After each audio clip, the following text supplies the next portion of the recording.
Έχετε παρατηρήσει ότι πολλές γυναίκες δεν φλερτάρουν άμεσα. Αντίθετα, τείνουν να μετρούν το επίπεδο ενδιαφέροντός σας. Αυτό γίνεται ακόμη πιο εμφανές όταν είστε άνδρας άνω των 50. Η προσέγγιση τους αλλάζει. Δεν θέλουν να φαίνονται απελπισμένοι ή να δίνουν την εντύπωση ότι είναι πολύ προσιτοί. Έτσι, υιοθετούν μία διαφορετική στρατηγική. Κάνουν ερωτήσεις και να το ενδιαφέρον. Οι περισσότεροι άντρες δεν το προσέχουν καν. Όταν μία γυναίκα έλκεται από έναν ώριμο άντρα, σχεδόν πάντα καταλήγει να κάνει δύο πολύ συγκεκριμένες ερωτήσεις. Φαίνονται απλές, αλλά στην πραγματικότητα κρύβουν πολύ περισσότερα από όσα φαίνονται. Πριν τις αποκαλύψω, επιτρέψτε μου να σας ρωτήσω κάτι. Κάντε like σε αυτό το βίντεο και πείτε μου στα σχόλια αν μία γυναίκα σας έχει στείλει ποτέ ένα μήνυμα που καταλάβατε πολύ αργότερα. Η συμμετοχή σας μπορεί να βοηθήσει αυτό το μήνυμα να φτάσει σε περισσότερους άντρες που το χρειάζονται. Πολλοί άντρες άνω των 50 πιστεύουν ότι δεν τραβούν πλέον την προσοχή, ότι έχουν γίνει αόρατοι.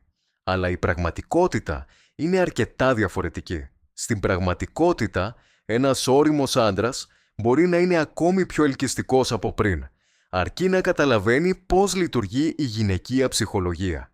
Το πρόβλημα δεν είναι οι ίδιες οι γυναίκες, αλλά μάλλον η ερμηνεία τους. Πολλοί άντρες σκέφτονται απλώς είναι ευγενικοί, ενώ στην πραγματικότητα ανοίγει μια πόρτα. Οι γυναίκες σπάνια εκφράζουν το ενδιαφέρον τους άμεσα. Προτιμούν να παρατηρούν, να αναλύουν και να δοκιμάζουν τη συναισθηματική σας παρουσία. Θέλουν να μάθουν αν είστε ήρεμοι, έχετε αυτοπεποίθηση και είστε σε θέση να αντιληφθείτε τα σημάδια. Όταν μία γυναίκα αρχίζει να σας βλέπει ως κάποιον με τον οποίο θα μπορούσε να συνδεθεί σε συναισθηματικό ή οικείο επίπεδο, η στάση της αλλάζει. Η συζήτηση πάβει να είναι περιστασιακή και γίνεται σκόπιμη. Αρχίζει να κάνει ερωτήσεις που έχουν σχεδιαστεί για να αποκαλύψουν τρία πράγματα: την αυτοπεποίθησή σας, τη συναισθηματική σας διαθεσιμότητα και την αντίληψή σας. Θέλει να μάθει αν είστε ένας άντρας με αυτοπεποίθηση ή ανασφάλεια, αν υπάρχει χώρος για αυτήν στη ζωή σας και αν είστε σε θέση να παρατηρήσετε το ενδιαφέρον της. Εδώ μπαίνουν αυτά τα δύο βασικά ερωτήματα, αλλά για να κατανοήσετε τη σημασία τους, υπάρχει κάτι που πρέπει να είστε σαφείς. Πολλοί άντρες αυτής της γενιάς περιμένουν άμεσα σημάδια επειδή μεγάλωσαν σε μια εποχή όπου όλα λέγονταν άμεσα. Σήμερα, ακόμη και οι ώριμες γυναίκες επικοινωνούν διαφορετικά. Σπάνια λένε ρητά «μου αρέσεις». Αντίθετα, χρησιμοποιούν προσεκτικά επιλεγμένες ερωτήσεις, όχι από απλή περιέργεια, αλλά για να αξιολογήσουν αν μπορούν να νιώσουν ασφαλείς μαζί σας. Πολλές γυναίκες φοβούνται να δείξουν υπερβολικό ενδιαφέρον. Νομίζουν ότι μπορεί να φαίνονται απελπισμένες αν το κάνουν. Γι' αυτό κρύβουν τις προθέσεις τους πίσω από φαινομενικά αθώες ερωτήσεις. Και αν δεν αντιληφθείτε το σήμα, είναι πολύ πιθανό να μην προσπαθήσουν ξανά. Η γυναικεία ψυχολογία λειτουργεί σε επίπεδα.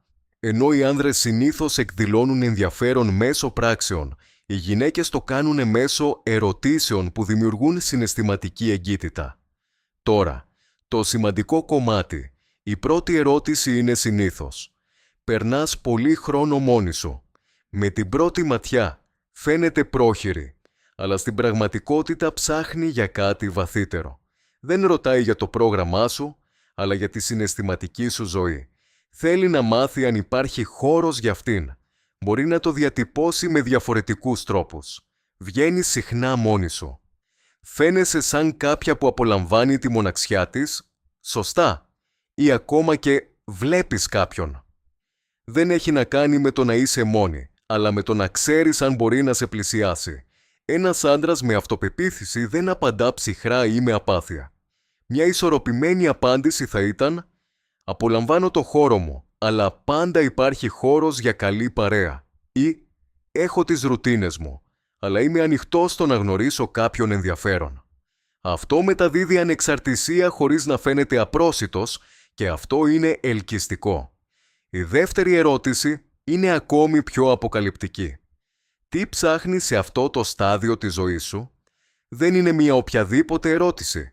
Όταν μία γυναίκα τη θέτει, στην πραγματικότητα αξιολογεί την κατεύθυνση και τη σαφήνειά σου. Θέλει να μάθει αν έχεις σκοπό, αν ξέρεις ποιος είσαι και τι θέλεις. Επειδή οι γυναίκες δεν ακολουθούν χαμένους άντρες, αλλά άντρες με κατεύθυνση,